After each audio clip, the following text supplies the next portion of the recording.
Attention!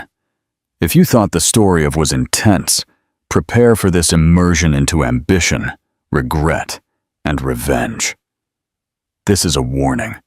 What you are about to read is not a fairy tale. It is the anatomy of a collapse. Imagine the sky over London has burst into tears.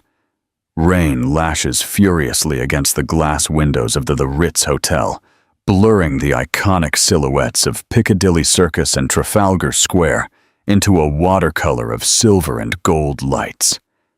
Inside the presidential suite, Ethan Cole, the real estate magnate who conquered the skies of the British capital with his glass towers, raises a crystal champagne flute, the bubbles catching the gleam of an antique chandelier. Facing him, Sabrina Voss, the seductive PR executive from the rival company, laughs softly, her red lips brushing the rim of her glass.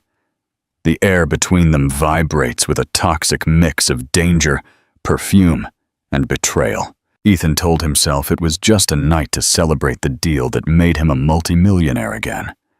A harmless escape from the pressure, from the echoes of a baby's cry in his mind. To freedom, Sabrina whispered, clinking her glass against his. Her eyes shone like molten amber. Ethan didn't realize that, at that precise moment, freedom came with a price far exceeding his wealth.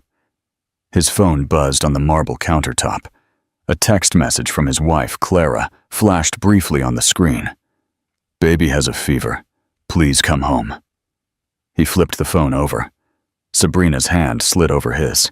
Music thumped faintly from the next room, and outside, a clap of thunder split the London sky. Hours later, the suite was silent, permeated with champagne and regret.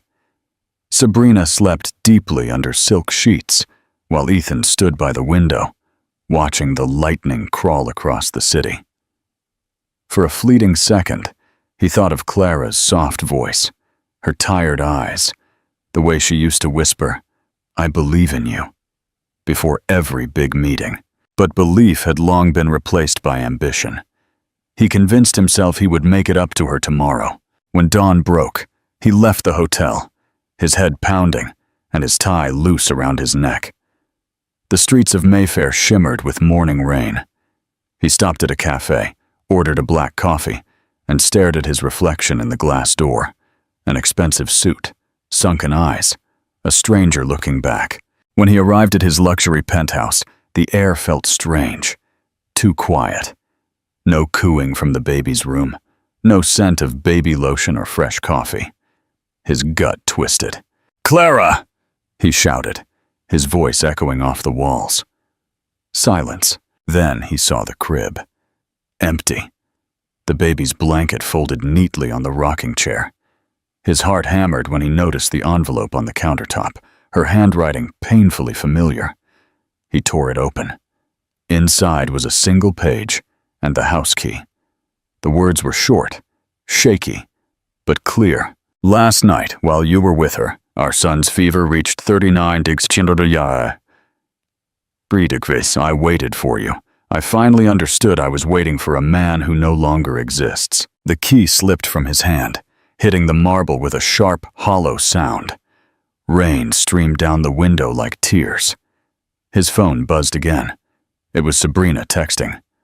Last night was unforgettable. Ethan dropped to his knees, realizing the truth too late. His wife and newborn son were gone, and with them, everything that had ever made him human. Chapter 1. The Predator's Ruin. The elevator doors opened to silence. Ethan entered his London penthouse, a space once filled with warmth, laughter, and the soft humming of a lullaby. Now it felt like a mausoleum. The faint scent of baby powder lingered in the air, cruelly mixing with the sterile coldness of the marble floors. His expensive shoes echoed with every step, reverberating through the emptiness around him. "Clara!" His voice shook. No answer. Only the low hum of the refrigerator and the distant rumble of thunder. He called her name again, louder this time, but the only reply was the hollow echo of his own voice. On the dining table, a half-filled baby bottle, cold and untouched. Next to it, a framed photo of the three of them, taken just 2 weeks prior in Hyde Park. Clara's smile was soft, tired, but radiant. Ethan remembered that day vividly. She had joked about him never changing diapers, and he had laughed, promising he would start tomorrow. There would be no tomorrow. Not anymore. Panic surged. He grabbed his phone, dialing her number over and over, going straight to voicemail. He called the hospital. No recent admissions. He called her best friend. No answer. Every second felt heavier, as if the walls were closing in. He stumbled into the baby's room, a place Clara had painted herself in soft shades of blue and cream. The rocking chair creaked slightly, swaying from the draft of the open window. On the dresser, his wedding ring gleamed next to a folded note. The handwriting was hers, calm, deliberate, final. "Don't look for us. You already chose who you are." His breath hitched. For the first time in years, Ethan Cole, the man who conquered the London skyline, felt helpless. He sank onto the nursery floor, clutching the note. The city that once bowed to him now loomed as an indifferent giant beyond the glass. A knock startled him. He opened the door to find his assistant, Ben, holding a tablet. "Sir, we have a problem," he said cautiously. "The press just ran a story about last night. Photos. You and Sabrina at the Ritz." Ethan froze. "What?" Ben showed him the screen. The headline screamed, "Property tycoon parties with mystery woman while wife cares for newborn." Below, a photo of Ethan and Sabrina laughing, champagne glasses raised, the city glittering behind them. His stomach churned. Within minutes, his phone exploded. Calls from investors, board members, journalists. His empire shuddered. Years of reputation undone overnight. Sabrina had promised discretion, but she had also recorded everything. He could already hear her voice from the night before. Sweet, rehearsed, dangerous. "Relax, Ethan. No one ever has to know." Now, everyone knew. He stumbled to the liquor cabinet and poured a glass of whiskey. His hands trembled so badly the liquid spilled over the counter. On the floor, near the door, lay a small blue sock belonging to his son. He picked it up, pressing it against his face, the scent of baby powder hitting him like a knife. For a moment he imagined Clara there, whispering softly, "He needs you." But all he heard was the echo of his own choices. A storm brewed over the city, lightning crisscrossing the horizon like judgment. His reflection in the window glass looked alien. Bloodshot eyes, disheveled tie, vacant face. Ethan Cole had built skyscrapers, bought MPs, and bent markets to his will. But now he couldn't even find his wife. And somewhere deep inside, he knew this was only the beginning of his punishment. Black Pawn, Chapter 2. Revenge is served cold. On Fifth Avenue, the morning light filtered through the tall windows of Sabrina Voss's luxurious New York City apartment on Fifth Avenue. She considered London just a stepping stone. The place smelled of vanilla candles and victory.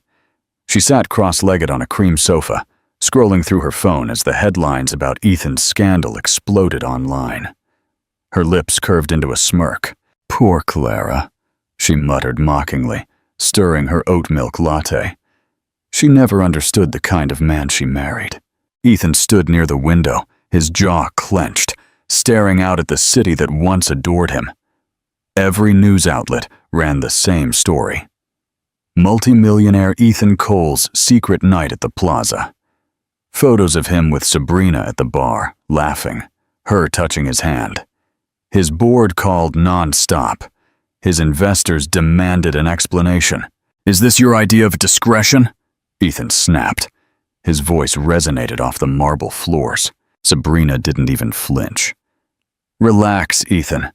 The media forgets faster than they forgive. A few donations, some interviews about mental health and pressure. You'll be the misunderstood genius next week." Ethan glared at her, feeling a wave of disgust. "You don't understand. Clara is gone with my son. Do you understand that?" Sabrina finally looked up, feigning sympathy. "You told me she was fragile. Maybe she finally broke." Ethan's hand slammed against the wall. "You think this is funny?" She smiled. "I think it's ironic. You wanted freedom, didn't you? Well, now you have it." Her phone buzzed, and she angled it toward him. It was a message from an anonymous source. "The offer still stands. $500,000 for the footage." Below the text was a blurred thumbnail. Ethan shirtless, kissing her shoulder at the plaza. He froze. "You recorded me?" "Sure, darling," she said softly, setting the phone aside. "You're not the first man to promise a paradise and deliver betrayal. I learned to protect myself." Ethan stepped toward her, rage burning in his eyes. "Delete it or what?" "Or what?" she whispered, rising to meet his height. "You'll hit me?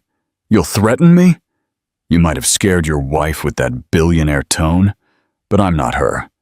I'm the one who knows what you look like when you're weak." Ethan's breathing grew heavy. He spun around, pacing the room, running both hands through his hair. Every second near her felt poisonous. His phone rang. It was his CFO. He answered quickly, his voice tight. "Ethan," the man said nervously, "we have a situation. Someone just sold internal documents to hold capital. They're staging a hostile takeover. We're bleeding shares minute by minute." "Stop!" Raymond Holt, Ethan muttered. "Yes, and there's more. The documents came from your private server. It was accessed under the credentials of Sabrina Voss."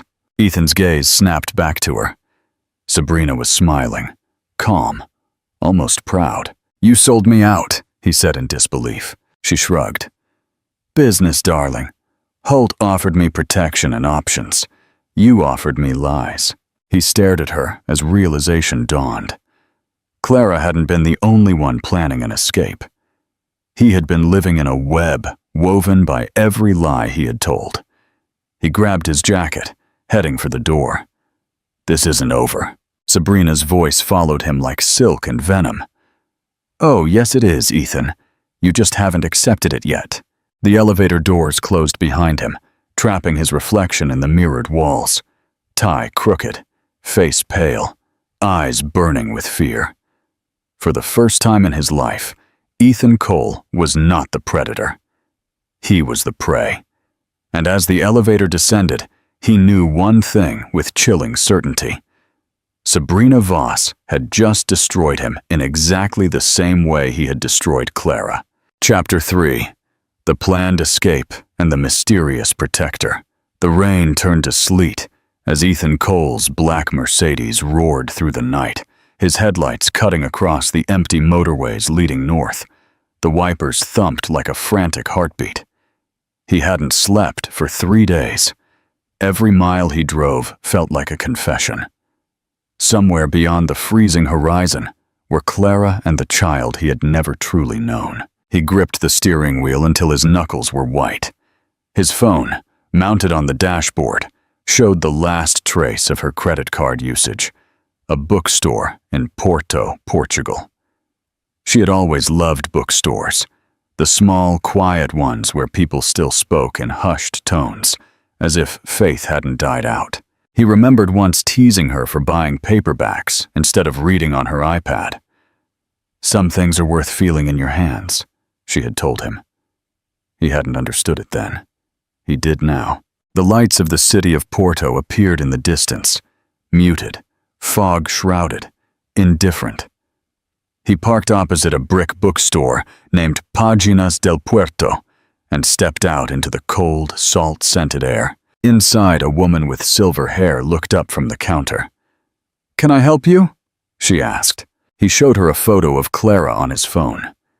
"She was here 3 days ago. Did she say where she was going?" The woman hesitated, her eyes softening. "She had a baby with her. She bought a few books. Good Night, Moon, and a copy of Women Who Run with the Wolves. She paid cash. She asked about rentals near the coast." Ethan's chest tightened. "Did she leave a number?" "No, but she looked determined.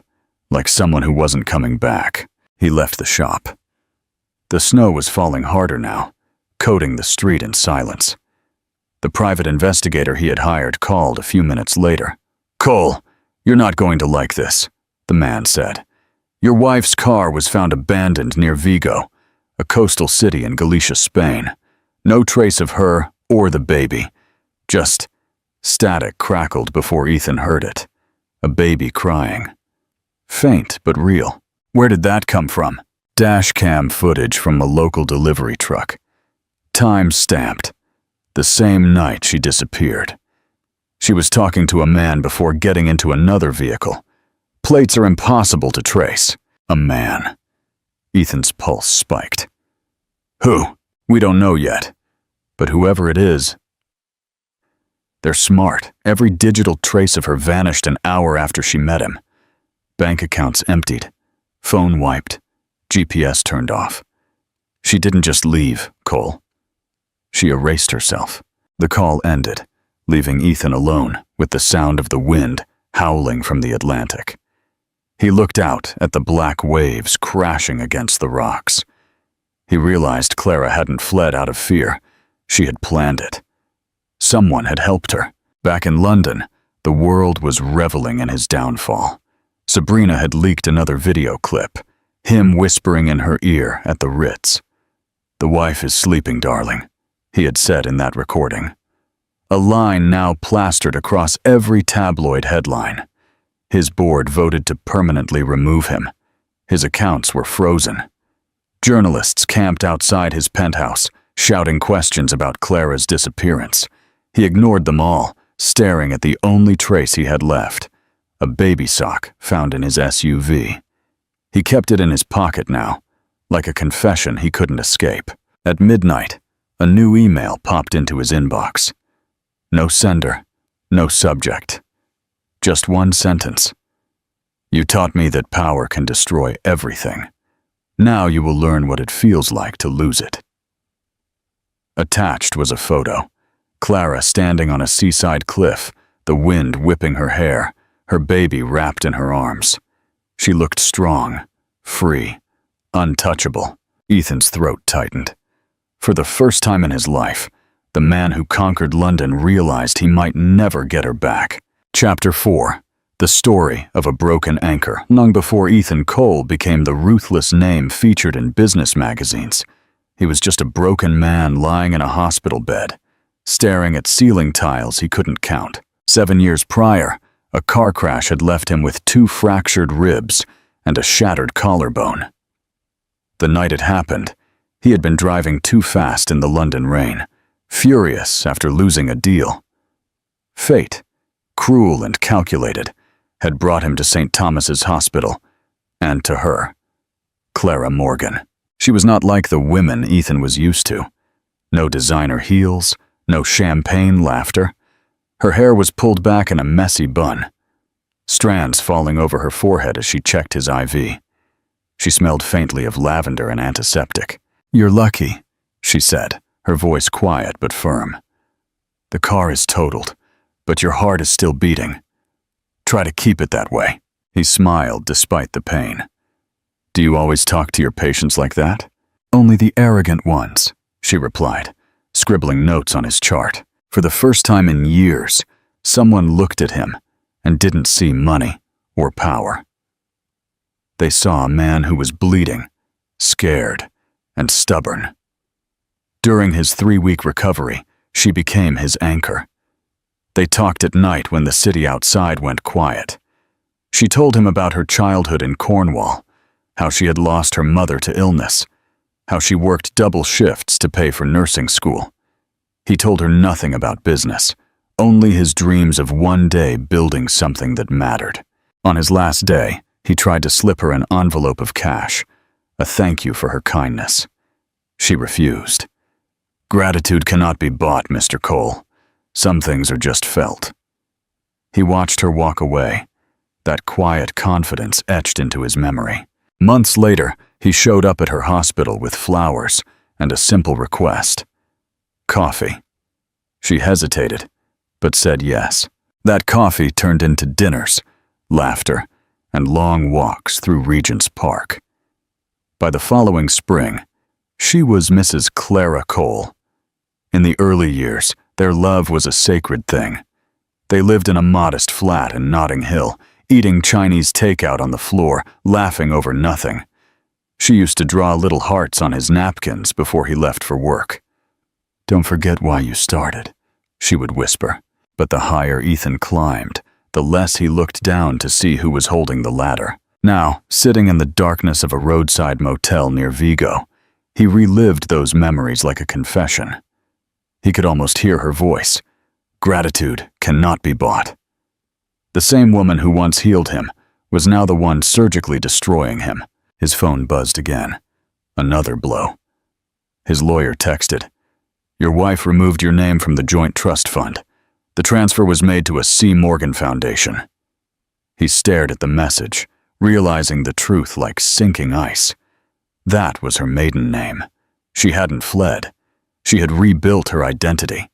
She had learned from the man who taught her everything about control and used those lessons against him. He poured another drink, but the whiskey burned like the truth. The woman he once saved had become the one who saved herself. A knock echoed on the thin motel walls. Ethan froze. He opened the door to find a package tossed onto the floor. No return address. Inside was a single photograph. Clara smiling, holding their baby in front of a small clinic by the ocean. On the back, in her handwriting, "You once said you wanted to build something that mattered. I did." The photo slipped from his hand as his chest constricted with a pain deeper than guilt. Chapter 5. Sabrina's Secret and the Family's Judgment. The morning after receiving Clara's photograph, Ethan Cole woke to the sound of his own breathing. Shallow, uneasy, human. The motel room was dark, smelling of damp carpet and stale whiskey. He hadn't slept. Guilt had replaced exhaustion as his companion. On the nightstand was the photo of Clara and his son, both smiling under gray skies, framed by a hand-painted sign. The Portside Clinic. He picked it up again, studying every line of her face. There was something new in her eyes. Strength. A quiet, unbreakable kind of power he had never seen. It terrified him. His phone buzzed. Sabrina's name flashed on the screen. He ignored it. It buzzed again and again, until he finally answered. "What do you want?" he growled. "Relax," Sabrina purred. "I'm just calling to check on you. You've gone dark. Bad for business." "There is no business left," he snapped. "Oh, there's always business," she said. Especially when there's a baby involved." Ethan froze. "What did you say?" Sabrina's tone shifted. Smooth. Deliberate. "You think you're the only one with secrets, Ethan? You think your wife is the only woman who can disappear?" He gripped the phone tighter. "If you're hinting at what I think you're hinting at." "I'm not hinting," she cut in. "I'm telling you, I'm pregnant." Silence swallowed the line. It felt like a bullet had exploded behind his ribs. "That's impossible," he said quietly. "You're lying." "Maybe," she said, her smile audible over the phone. "But imagine what the tabloids would do with this story. Disgraced magnate impregnates mistress while wife vanishes with newborn. It writes itself, doesn't it?" Ethan's knuckles turned white around the phone. "What do you want?" "A deal," she said softly. $5 million?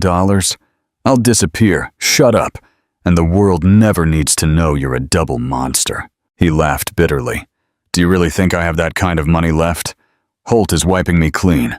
"Oh, I know," she said. "That's why I also took the liberty of sending our little video to him. Let's just say he pays better than you." The line went dead.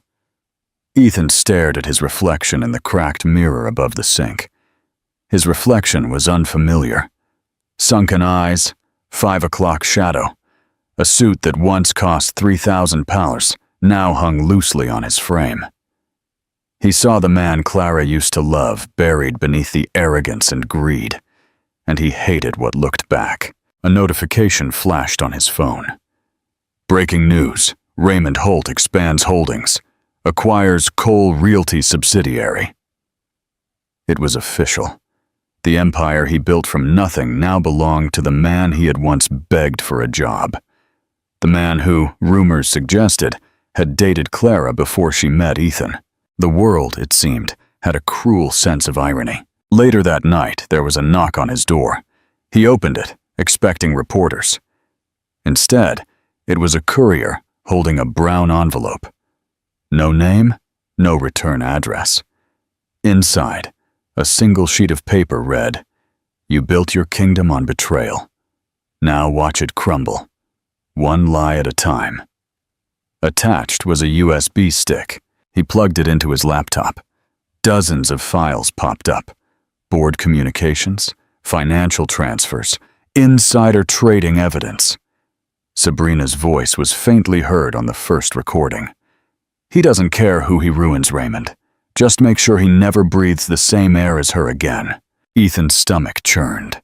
His sins had come full circle. Every lie he had told now had a voice, every secret, a witness. As he sat there, his face illuminated by the screen's glow, he realized the cruelest truth of all. He wasn't just betrayed. He had trained his betrayers. The enemy in his mirror had multiplied. Chapter 6. The reveal in the snow's silence. Snow fell in thick, silent sheets outside Ethan's motel room window. The world outside was white and unforgiving, like a blank page, daring him to start over. He hadn't eaten for 2 days. Every call to his lawyer ended in another loss. Accounts frozen, assets seized, a federal investigation pending for insider trading.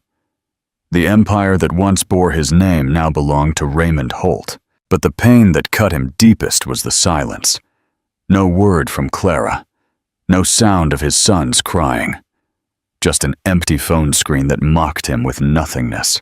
He was sitting on the edge of the bed, his head in his hands, when an email notification flashed on the laptop screen. The sender field was blank. The subject read, "Stop looking for her." Ethan's pulse quickened. He clicked it open. "She is safe. She doesn't need your apologies or your money. Keep looking, and I will bury every secret you've hidden. You taught her how to survive. She learned better than you think." Below the text was a single attached file, a photo.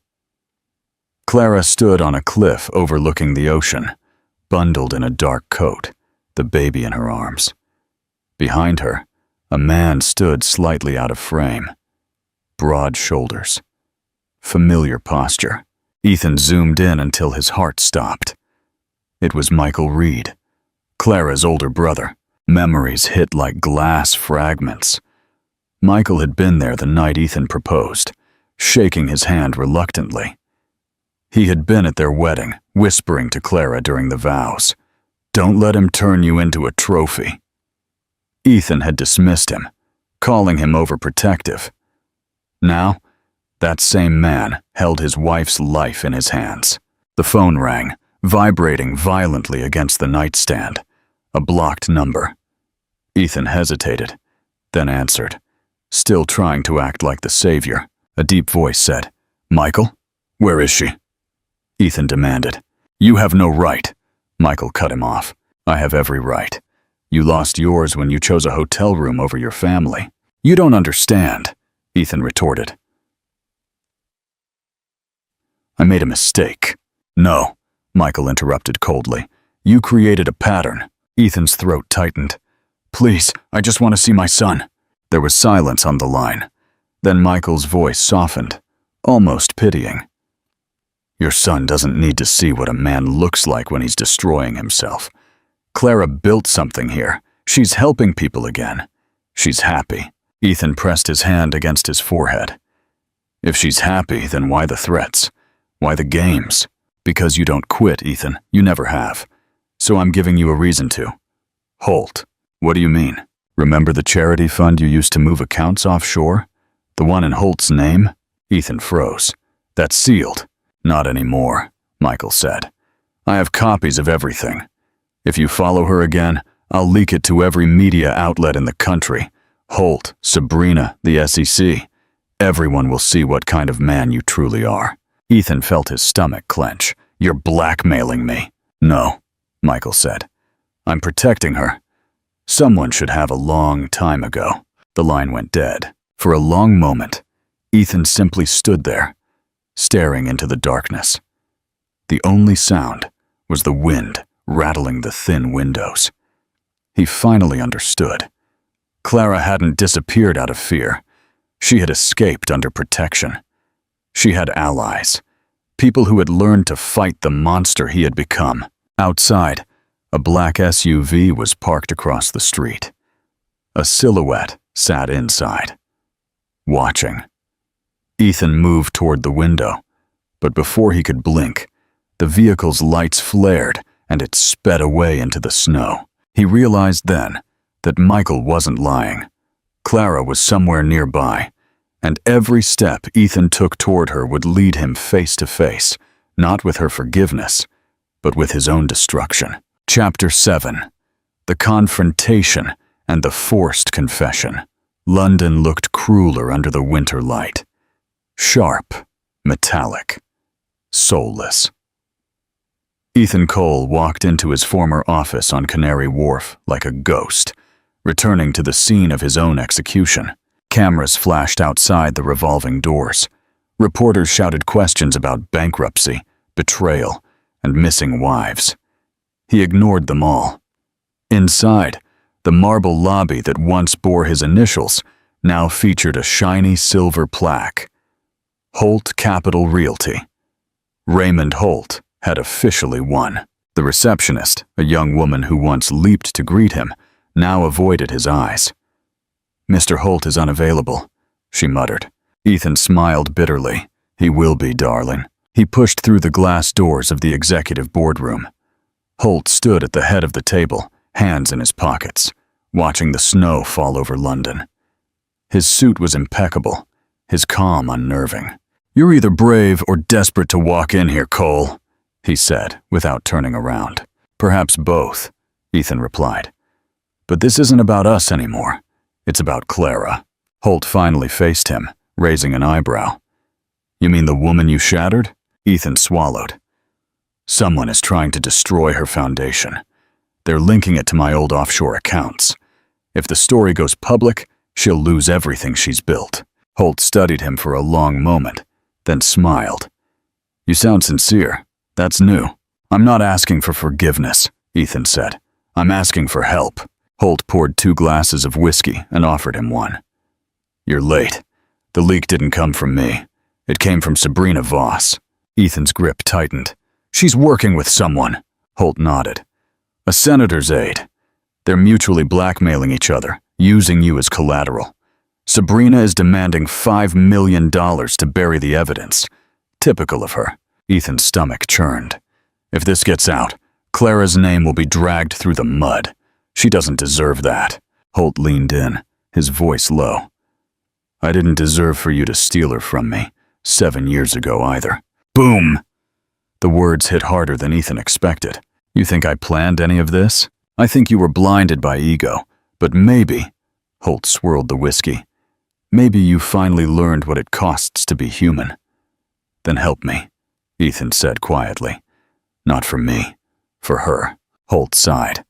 I'll make some calls, but if Sabrina isn't lying, she won't stop until someone stops her for good. Ethan left the building, his pulse racing. Holt's words echoed in his head. The streets were slick with ice, the neon lights reflecting in the puddles like broken glass.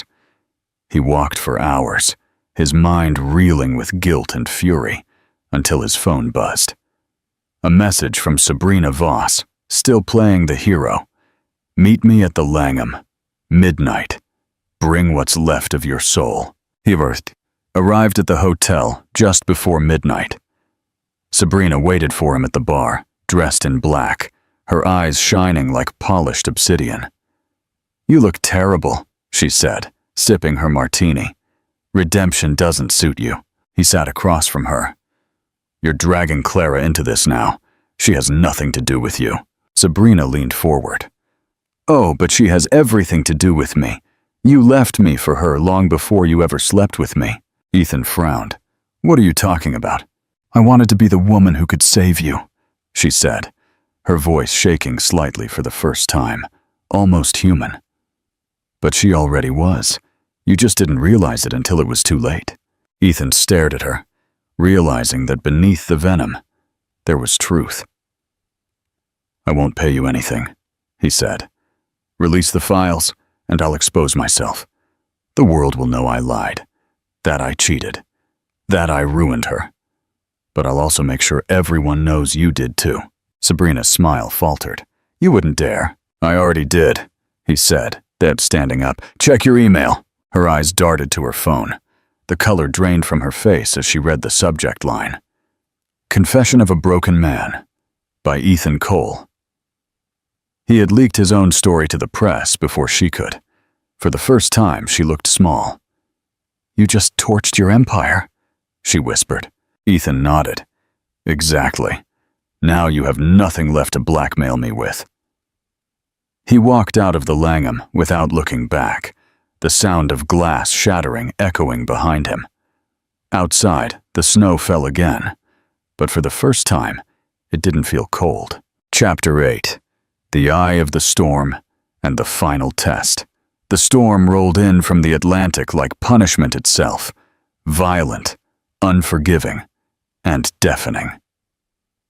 The sky over the Cornwall coast was a bruise of gray and silver. Waves pounded the cliffs with the fury of something ancient. In the small seaside cabin, Clara Cole rocked her son as thunder rattled the windows. Every flash of lightning illuminated the walls, where shadows danced like ghosts of her past. Michael burst through the door, soaked to the bone. The bridge is flooding, he said, placing a flashlight on the table. We'll lose power soon. I called the village, but the roads are already closing. Clara tried to stay calm, but the baby was crying. A high-pitched, frightened wail that cut through the wind's howl. She rocked him gently, whispering, It's okay, Noah. Mommy's here. Yet even as she said it, she wasn't sure she believed it. The lights flickered once, twice, and went out. Darkness swallowed the room. The only sound was the rain beating on the roof. Michael lit the flashlight, the golden glow trembling in his hand. We'll have to ride it out, he said. The generator is out. Clara nodded, hugging Noah tighter. How bad is it? Bad enough that no one's coming until morning. He looked at Clara, hesitating. You should rest. But sleep was impossible. Every gust of wind sounded like a warning. Every creak of the wood reminded her that danger had a way of finding her, even in the most hidden places. She sat by the window, watching the ocean that had sheltered and imprisoned her. Then, in a flash of lightning, she saw it. Headlights cutting through the rain, a car crawling up the flooded drive. Michael, she whispered, there's someone out there. He joined her at the window, his face tight. No one should be driving in this, unless... The sentence died on his lips. The car turned into their drive, tires hissing on the wet gravel. Clara's heart hammered in her chest. She recognized that shape. Sleek, black, relentless. The Mercedes. Michael grabbed his coat. Stay here, he ordered. Clara didn't move. Her hands shook as she watched him disappear into the storm. Minutes felt like hours. The rain hit harder, seeping through the roof, then screaming, muffled, distant, but unmistakable. Michael's voice. She set Noah down gently in his crib, then ran for the door. The cold hit her like knives as she stepped out into the storm, the wind nearly knocking her down. Lightning split the sky, and for a moment she saw them. Michael standing inches from another man, fists clenched, rain pouring down their faces. Ethan. He looked nothing like the man she remembered. His hair was longer, his clothes soaked and torn. The arrogance was gone, replaced by something raw. Desperation. Clara! he shouted over the wind's roar. "Please!" Michael blocked his path. "You shouldn't be here." "I needed to see her," Ethan yelled. "I didn't come to take her. I just needed to know she was alive." Clara's voice cut through the chaos. "Why now, Ethan?" He turned to her, his eyes blazing with a grief she didn't recognize. "Because I finally understand what I destroyed. I don't want forgiveness. I just want to help, if you'll let me." Another bolt of lightning struck nearby, shaking the ground. The wind screamed louder, and suddenly, the cabin roof gave way with a crash. Michael grabbed Noah's crib as debris flew. Clara screamed, searching for her son. Ethan lunged, shielding both of them with his body as part of the ceiling collapsed behind him. When the storm finally began to subside, the three of them were huddled in the corner, soaked, shivering, but alive. Noah's small hand reached up and grabbed Ethan's soaked shirt, holding on tightly. For the first time, Clara didn't pull him away. Chapter 9. Redemption is not bought, it is earned. Morning dawned pale and fragile after the storm. The sea was calmer now, though broken branches and debris littered the shore. Inside the damaged cabin, the smell of wet wood and smoke lingered. Clara sat by the fireplace, her son bundled in a blanket against her chest. Across the room, Ethan stood silently, toweling his hair dry. The bandage on his arm was new. He had been cut, saving them from the ceiling collapse. Michael leaned against the wall, staring at him. "You shouldn't have come," he said bluntly. Ethan's voice was low, but firm. "Do you think I planned to show up in a hurricane? I didn't even know I was here until the road signs disappeared behind me. I just drove north until I couldn't anymore." Michael scoffed. "So what? You thought you'd show up, play the hero, and she'd forget everything you did?" "Stop," Clara said quietly. Both men turned to her. Her voice shook, but her eyes were steady. "No more fighting. Not here. Not in front of him." She looked at Noah, who had fallen asleep against her shoulder. "He's seen enough storms." Ethan took a step closer. "Clara, I didn't come for pity or forgiveness. I came because I needed to face what I did, to see what I destroyed." She looked at him, her face pale in the morning light. "Destroy is the right word," she said softly. "Do you know what it's like to sit alone with a newborn, praying the fever breaks while your husband's phone goes to voicemail? Do you know what it's like to realize the man you trusted would rather be seen with someone else than hold his son?" Ethan's voice cracked. "Every day since then, I've relived that night. Every call I ignored, every lie I told. I don't deserve your forgiveness. I know that. But please let me at least help now. Let me be a father to him." Michael stepped forward. "You think you can just waltz back into her life and play daddy? You're lucky she didn't throw you back out into that storm." Ethan didn't flinch. "You don't have to like me. Just let me try to do one thing right." Clara's eyes glistened. "You can't undo what's been done." He nodded slowly. "No, but maybe I can prevent more harm from coming." He reached into his coat and pulled out a folder, soaked but intact. "Sabrina is trying to destroy you. She's feeding the media false information about your foundation, linking it to my old accounts. I came to warn you before it's too late." Michael snatched the folder, flipping through the pages. "This could ruin her." Clara's face paled. "She's doing this to hurt me?" Ethan shook his head. "To hurt me, you're just collateral damage." For a moment, silence filled the room, save for the crackling of the fire. Clara got up and walked toward him, her bare feet silent on the wooden floor. "You could have sent a lawyer. You didn't have to come yourself." "I couldn't let someone else protect you again," he said simply. Something in his tone broke her guard, if only for a second. He looked spent, his once proud shoulders slumped, his hands shaking slightly. This was not the man who had abandoned her for luxury. This was a man stripped of everything but regret. Michael's voice softened. "If this leak runs, the feds will investigate her too." Ethan nodded. That's why I need to go back to London. I'll take the fall. I'll sign whatever confession they want. She and the baby remain untouched. Clara blinked back tears. You'd ruin yourself for us. He smiled faintly. It's the easiest decision I've ever made.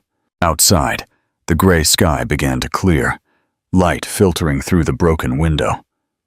Clara watched him walk out of the cabin and climb into his car, the ocean wind whipping his hair.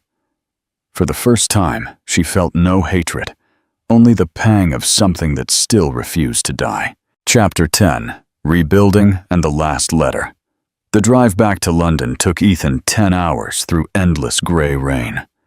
Every mile felt heavier, a countdown to whatever reckoning awaited him at the end of the road. Holt had warned him. Once he confessed, there would be no going back. But Ethan no longer thought about his empire. He thought about Clara, a trembling voice, her eyes filled with both fury and something dangerously close to compassion. When he arrived in the city, the skyline didn't feel like home. It looked like a judgment. His old penthouse, once a beacon of wealth and pride, was now dark and empty. He checked into a cheap hotel in the Shoreditch area and spent the night drafting a confession, one that would clear Clara's name and expose his own crimes. He wrote slowly and deliberately. I, Ethan Cole, acknowledge I falsified company accounts to protect my personal holdings. The Clara Morgan Foundation had no knowledge or involvement in these transactions. Any accusations against Clara Cole result only from my deception. When he finished, he signed it and stared at the page until the ink blurred. The next morning, he handed the confession to a journalist from the Times. Publish it, he said. All of it. The woman looked startled. Are you sure? This will destroy what's left of your reputation. It's already gone, he replied. But maybe it will give her a chance to live. By noon, the story was everywhere. Ethan Cole confesses financial fraud, exonerates wife. The same networks that once celebrated his rise now devoured his fall. Reporters camped outside the courthouse, his name trending alongside words like shame and betrayal. That night, he sat on a park bench near the River Thames, the city lights reflecting in the black water. His phone buzzed with dozens of messages. Lawyers, former partners, old friends, begging him to retract his statement. He ignored them all. Then a text message from an unknown number popped up. You shouldn't have done this. Michael. Ethan hesitated, then replied. Tell her it's over. She's free. A few minutes later, the reply came. She already was. He closed his eyes, breathing in the cold wind that cut through his coat. Somewhere, he hoped Clara was sleeping, her son safe by her side. That thought alone made the ruin worthwhile, but the universe wasn't quite done with him. Just after midnight, his phone rang again. This time, it was the Vigo hospital. The nurse's voice trembled.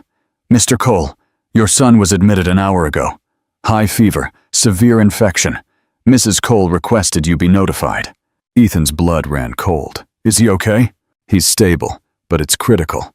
The nearest pediatric surgeon is in Lisbon. We're arranging emergency transport. He didn't think. He simply ran. 6 hours later, he was in the hospital corridor, disheveled, breathless, and terrified. Through the glass window of the small intensive care unit, he saw Clara sitting beside Noah's bed, holding the boy's hand. Machines beeped softly, fragile reminders of how thin the line between life and loss was. She looked up when she sensed his presence. Their eyes met across the glass. For the first time, there was no rage, only exhaustion, fear, and something deeper than either of them could name. He opened the door, and Clara didn't stop him. He walked to the bedside and gently touched his son's small arm. "Hello, little man," he whispered. "It's Dad." Noah stirred slightly, his eyelids fluttering. Clara's voice was soft but unsteady. "He's been calling for you in his sleep." Ethan swallowed. "I'm here now." The doctor walked in, explaining the situation in a rush. Noah would need immediate surgery. Ethan turned to Clara. "Let me take care of it. I'll pay for everything. Please, just let me do this one thing right." She nodded slowly, tears overflowing. "Just don't disappear again." He held her gaze. Never. That night, Ethan stayed awake beside the hospital bed, his hand resting on his son's. Every beep of the monitor was a reminder of the life he almost lost twice. And for the first time in years, he prayed. Chapter 11. The Dawn of the New Man. The surgery lasted 4 agonizing hours. Ethan paced the hallway outside the pediatric OR like a man awaiting his own verdict. Every passing second was punishment for years of selfishness. Through the glass wall, he could see the faint outline of his son's tiny body under the bright surgical lights, a sight that reduced him from Titan to nothing more than a father praying for mercy. Clara sat nearby, her hands clasped, her lips trembling in a silent prayer. The same woman he once left crying alone in their penthouse was now the strongest person in the room. When she finally spoke, her voice was barely a whisper. "They said the infection spread fast. If we had come later." She trailed off, unable to finish. Ethan slumped into the seat beside her. "He's a fighter," he said softly. "He got that from you." Clara didn't look at him. "He almost didn't make it because of you. If you wouldn't," he gently cut in. I know, Clara." For a long moment, the only sound was the rhythmic hum of hospital machinery. Finally, the surgeon came out. Exhaustion was etched onto his face. "He's stable," he said. "The operation was a success. He'll need time to recover, but your son is going to be okay." The relief was so sharp it almost hurt. Clara broke down crying, covering her face with her hands. Ethan exhaled shakily, his shoulders shaking. "Thank you," he whispered. But the doctor had already moved on to the next emergency. When the nurse allowed them in, Noah was asleep under soft white sheets, his little chest rising and falling slowly. Clara sat by his bedside, stroking his hair. Ethan stood behind her, hands in his pockets, afraid to breathe too loudly. "He looks like you when he sleeps," she said softly. Ethan swallowed. "Then I'll make sure he never looks like me when he wakes up." That night, as Clara rested her head on the bed, Ethan quietly left the room. He found the hospital chapel, a small, dark space filled with flickering candles. He was not a praying man, but now he knelt, the cold tile beneath him anchoring the moment. "If you let him live," he whispered, "take what's left of me instead." It wasn't a bargain. It was a surrender. The next morning, sunlight filtered through the blinds. Noah was awake, small fingers reaching for the light. Clara smiled despite her exhaustion. Ethan stood at the foot of the bed, watching silently. When she caught his eye, she said softly, "You didn't have to stay." "I wanted to," he replied. "I needed to." "Well," Clara studied him, her eyes filled with something uncertain. Not forgiveness. Not yet. But the first glimpse of understanding. She shook her head. "You've already lost everything. You owe us nothing." He smiled faintly. "Maybe not, but I owe him everything." Over the next few weeks, Ethan remained in Galicia. He volunteered at the hospital, discreetly donating with anonymous checks. He rebuilt the storm-damaged clinic roof himself, driving nails into the wood with blistered hands. The people of the village, once wary of the haunted-eyed stranger, began to nod when he passed. One afternoon, Clara found him painting the fence outside the cabin, sleeves rolled up, the sun shining on his arm. "You're not the man I married," she said, crossing her arms. Ethan paused, lowering the brush. "I know. You're trying too hard." He turned to her, his eyes steady. "No, Clara. I'm trying just enough. For the first time in years." She smiled. Small, reluctant, but real. As she turned back toward the house, he whispered to himself. Slowly, because redemption, he was learning, never comes in a rush. It arrives in the quiet sound of a child's laughter, the weight of a hammer, and the slow forgiveness of a woman who once thought he was lost forever. Chapter 12. The Final Judgment in London. The winter sun over London did little to warm the coldness in the air. Ethan Cole stood on the steps of the courthouse, watching a crowd of reporters descend like vultures, circling the dying remnants of his past. Cameras flashed. Microphones were thrust at him. Questions flew like glass shards. Mr. Cole, is it true you surrendered your remaining assets? Did your mistress blackmail you? Are you still in contact with your wife? He said nothing. Silence was his final defense. Beside him, his lawyer whispered, "You don't have to face her in person. The deposition can be remote." Ethan shook his head. "No, I need to see it end." Inside, the courtroom was cold and sterile, filled with murmurs. At the defense table sat Sabrina Voss, immaculate as ever, but the glamour was cracking. Her once flawless skin was pale, her eyes red-rimmed from sleepless nights. She wore confidence like a costume now, one she could no longer afford. When the judge entered, all noise died. The prosecution began presenting evidence, screenshots, emails, financial transfers. Sabrina's voice recorded on a phone call played through the speakers. "If he doesn't pay, I'll make sure his wife's foundation burns with him." A gasp went through the room. Even Sabrina flinched. Ethan watched her face intently, but there was no satisfaction in seeing her crumble, only exhaustion. She had been the mirror of his worst self, greedy, manipulative, empty. When it was his turn to testify, Ethan rose slowly. "I am not here to destroy her," he said quietly. "We both built our lives on deceit. The difference is that I stopped." The judge raised an eyebrow. "And why should the court believe that, Mr. Cole?" "Because I've already lost everything worth lying for." Sabrina's lawyer tried to counter, but the evidence was overwhelming. The leaked files, the blackmail payments, the offshore accounts in her name. It all painted the same picture. By the time the closing statements were made, Sabrina's mask had completely shattered. When the verdict came, guilty of charges of extortion and corporate fraud, she didn't cry. She simply looked at Ethan, eyes blazing, lips trembling with something between hatred and sadness. As the guards led her away, she turned back to him and whispered, "You think you've won, but redemption doesn't erase who you were." He held her gaze calmly. "No, but it lets me start over." Outside, the press swarmed again, but Ethan ignored them. He walked down the steps into the biting wind, the first snowflakes drifting over the city. He passed a Tiffany storefront, rings glittering under soft yellow light, and thought of Clara's wedding ring, the one she had left on their kitchen counter the night she disappeared. That night, Holt called. "You did the right thing," he said. "She'll serve time. The story is fading. Clara's name is clean again."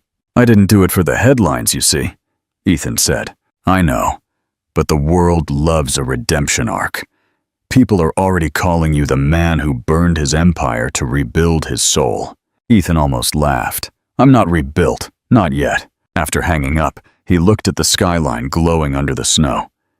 He thought of Cornwall, the quiet waves, the little clinic, his son's laughter. For the first time, the city that once defined him felt small. A week later, a letter arrived at Clara's cabin. Unsigned, just one sentence written in Ethan's hand. "It's gone. You are free." Clara read it twice, her fingers trembling. Then she folded it neatly and put it away in the wooden box where she kept the unsent letters, her silent archive of everything they had survived. Outside, the tide came in soft and steady, and somewhere miles away, a man walked alone in the snow, no longer running from his past, only toward the possibility of grace. Chapter 13. The Rooftop Garden. Spring arrived late to New York that year. For months, the city had worn a gray coat.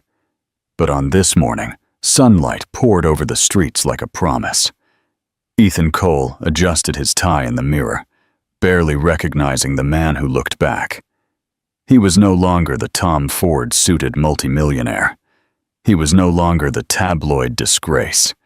Newspapers now called him something different. The man who rebuilt with honor. It had been 6 months since Sabrina's sentencing. 6 months since Ethan stepped away from the world that adored money and applause. In that time, he had sold his last property, liquidated what remained of his assets, and donated every penny to the Noah Cole Foundation for Child Health, named after his son. The board of Mount Sinai Hospital in New York, where the main conference would be held, had invited him and Clara to speak at the inauguration ceremony of the new pediatric wing. He hadn't seen her in person since Cornwall. Letters had replaced words, their messages slow and cautious, filled with wounds that were stitched but not yet healed. Now, backstage in the hospital's bright marble lobby, he felt his pulse accelerate as the presenter spoke her name. Please welcome Clara Morgan Cole, founder of the Portside Clinic and co-chair of the Noah Foundation. Applause filled the room.